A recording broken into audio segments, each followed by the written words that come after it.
Welcome to Running on Reddit, r/Bridezillas, where the craziest brides and wedding stories are shared. This literally happened to me a few hours ago and I'm still upset about it. Not sure if Godzilla is the best way to describe this person, since their problems didn't disrupt the wedding, but it sure as hell disrupted my day and I think it kind of works. So I work at a museum that also happens to be a rather popular wedding venue. I'm just part of the visitor services staff, but for weddings, one of us is typically scheduled to watch the door and provide some extra security for the wedding. Here I am, doing my job, working a wedding, minding my own business when it gets to be around the end of the night. A slightly drunk wedding guest walks up to my desk, which has 2 chairs because during regular hours we have 2 staff scheduled, and they say, "Can I sit back there with you?" as they quickly begin entering inside of my desk area. I cut them off before they can get all the way behind my desk, but they're still behind it. I tell them that if they'd like to sit down, we have numerous empty chairs available in our cafe area. Keep in mind, this area is literally about 20 feet to the right of my desk. They just sit behind my desk though and just ask my name instead and introduce themselves. I repeat that only staff can be in the desk area and that I need them to please leave. They move from around my desk and lean on it briefly. They look kind of like they're in a bad mood and they do seem drunk, so I ask the wedding guest if they're okay and if I can help with anything. They just respond with, "Great, thanks," and go to sit on some stairs. Since they don't entirely seem like they're okay, I keep an eye on them and make sure they're not a danger to themselves or others. It's not like they're that drunk, but I want to make sure they aren't going to drive off drunk somewhere at least. Eventually, they're about to leave with another guest when they come back to my desk and tell me this. "You know, I've worked in a lot of customer services jobs and I really take pride in being able to offer a welcoming and comforting environment. You never know what another person is going through. And I just want you to know that you did awful today." All I respond with is, "Good night, get home safe," and just let what this wedding guest said to me sink in. It made me sad initially because I actually really enjoy helping visitors have a fun and enjoyable experience when they come and visit the museum, and this comment was just a slap in the face to that. But before I let myself get too sad, I also reminded myself that they just said this because they couldn't get their way and sit in an employee-only area. I can't just go to your job and sit behind your work desk, can I? No, I can't, and you'd kick me out too. Even if I'm a drunk guest at some couple's wedding. I'm thinking now they were probably having a bad night and decided to take it out on me. I mentioned that this happened to my other co-workers working that night, in the events department, and they told me not to take it to heart. And that I didn't do anything awful for telling someone not to be in an employee-only area. But honestly, it still stings that some person would go out of their way just to hurt some stranger they don't know for something as simple as not getting to sit in a chair. On the bright side, I have a good story to share now about this. On the dark side, it honestly just makes me feel sad/angry, and it's my reason for posting here, to vent the sad/angry emotions. Sure, I could maybe ask again if they were okay/what was wrong because they seemed to be a bit upset. But I'm not wrong to tell them to get out from behind my desk, right? Customer service can be a wretched job to work in, but many make the most of it as OP did here. Hey! 90% of you who watch our videos aren't subscribed. Hit the button to help the channel grow. So this happened in November, and my aunt's friend was getting married.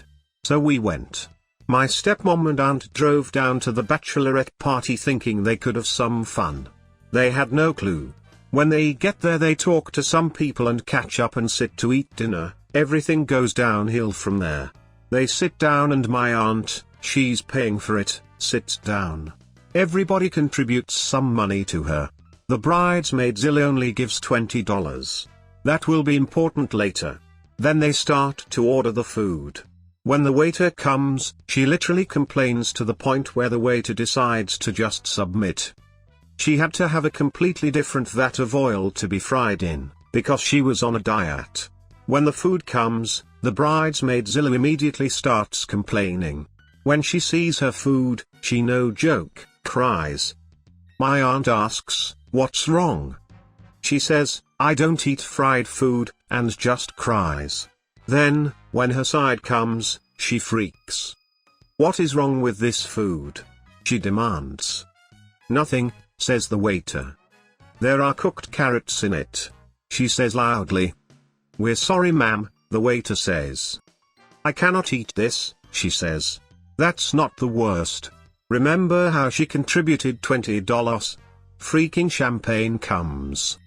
"Oh, the champagne I ordered," she exclaimed.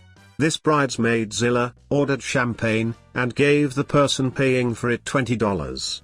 Then she proposes some stupid toast, acting like she paid for everything, and organized everything, and my poor aunt has to sit through this. Crying over food is a thing?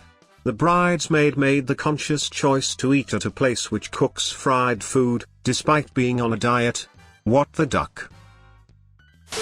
This is a mea culpa post about how I and my family helped contribute to my ex-sister-in-law becoming, if not a full bridezilla, at least someone exhibiting strong bridezilla tendencies. I'm going to sound clueless, but bear in mind that I, A, have never been married, B, never plan on getting married, C, am chronically at sea when it comes to social mores and etiquette. My brother, the baby of the family, proposed to his long-term girlfriend in 2007, and they began planning a wedding for May 2009 in the small Midwestern city, City A, they've always lived in. Traditional church, bunch of attendants, puffy dress, all the trimmings. Our middle sister lived in another city, City B, which is 1,000 miles to the south of City A, and had an almost 2-year-old daughter with her boyfriend.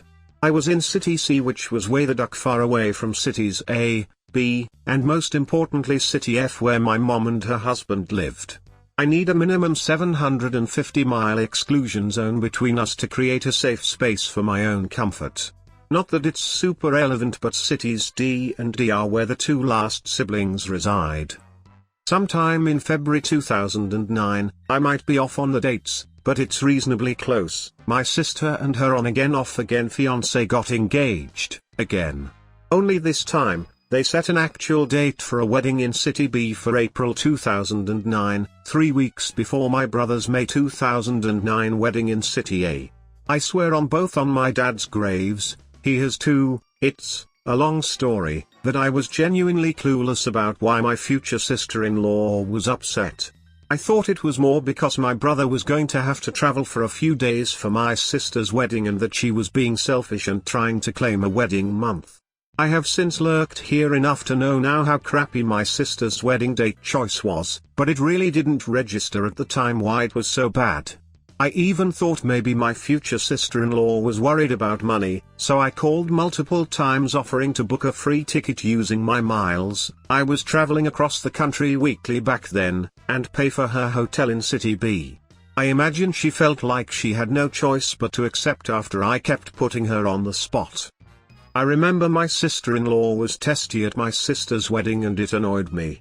To me, she was being unreasonable and ungrateful after we threw miles and money in to make it no big deal for her to travel to the wedding. Now, I realize that out-of-town/overnight travel can be a huge deal if it comes 3 weeks before wedding day.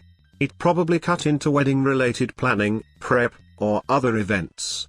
She was even more super standoffish, and I, then, felt rude in the days before and of her wedding. Out of earshot, I made a few Bridezilla much comments and joked that someone needed to slip her a couple of Valium or Xanax tablets on the day of the wedding. In my defense, the last 2 were prompted by her reaction when we arrived at the church. At the time she said to show up for pictures, and she was still doing her family's pictures. We stood to the side and waved at my brother, which distracted him, and she lost her crap and told us to get the duck out of the church until she told us to come back, direct quote. Ultimately they were both nice weddings, but both ended in divorce within a year. I kind of carry guilt about the part one, and my family may have played in it. I'm not saying her marriage was doomed because City B sister stole some of her thunder/tarnished the luster of her wedding day. and truthfully probably caused people to give smaller gifts since they had 2 weddings to attend in less than a month, and we're not a wealthy family. But I certainly don't think it helped much. Seriously, wish I could go back in time knowing then what I know now, because I would at least have tried to play the oldest child card to help convince our sister to pick a better month/day/year or not be so insistent on getting my ex-sister-in-law to travel to City B. Lesson learned that sometimes bridezillas have a right to zillin out. Both weddings ended in divorce a year later. I bet why they ended had nothing to do with OP or the absurdity around the wedding days. Crappy people make for crappy marriages. Several years ago, a friend of mine asked me to be a bridesmaid in her wedding. There were 6 of us plus the maid of honor, so 7 total. The bride had picked out her dress already, 1 for the maid of honor, and 1 for the bridesmaids. The dress itself was lovely, but a bit expensive at $400 each, since 2 of us were still in college and the rest had recently graduated. I was one of the 2 still in college, so money was super tight. Anyhow, the bride asked the maid of honor to coordinate with all of us for fittings/alterations and such as one of her duties. The maid of honor decided she would pay for all of the dresses on her credit card because she wanted the air miles, and we would pay her back directly. None of us minded, especially since she was going to let us pay her back in installments if we needed. I definitely needed. I wasn't able to go with everyone to pick up the dresses because finals week, and planned to go by myself the following weekend. No big deal. The maid of honor said she would pay for mine on the group trip, but to call her if there were any issues with the dress itself, and she would handle it. I get there, and the dress fits perfectly.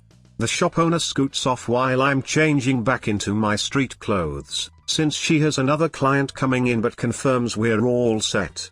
As I'm walking out the door, another person working there yells out, "Hey, that will be $200. I was stunned and totally mortified. I apologized and explained how I thought the maid of honor had paid for it the weekend before. The shop owner comes running over to defuse the situation and confirmed the dress was paid for already.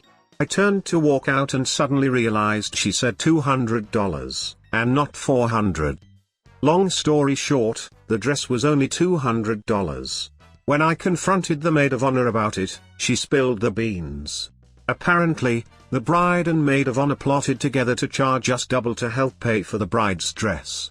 I let the rest of the bridesmaids know and 4 of us dropped out of the wedding immediately.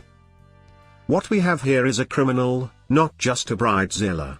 OP should have informed the groom too, since he'll be sharing his livelihood with the bride. Wouldn't want anything to go missing. What would you have done about this act of deceit?